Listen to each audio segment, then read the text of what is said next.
C'est le symbole de la dépendance européenne à l'armement américain.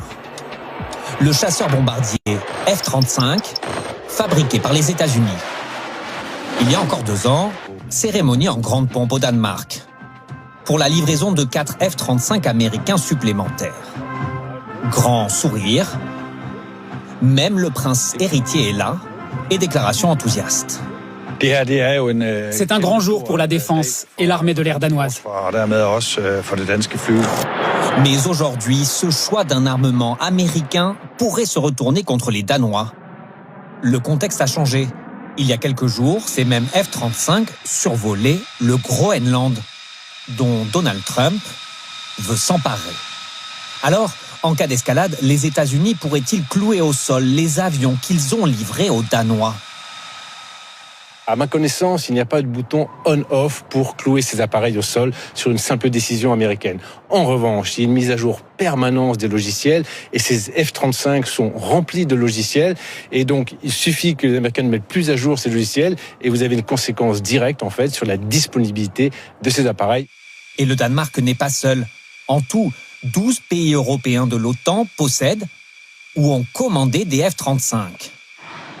La France utilise, elle, des Rafales bien français.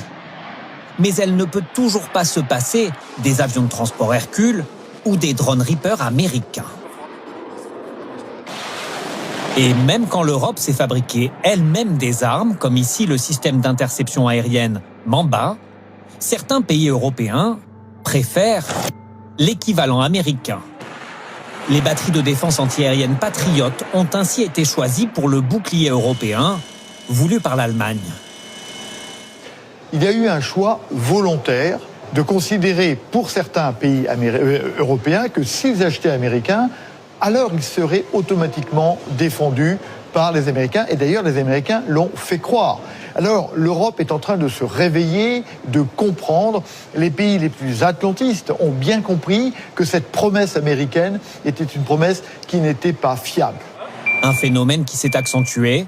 Les importations d'armes américaines ont bondi de 52 à 64%. Et les choses ne devraient pas changer de sitôt. Le futur fleuron de la marine française, le porte-avions nouvelle génération, qui doit remplacer le Charles de Gaulle, ne sera pas tout à fait français.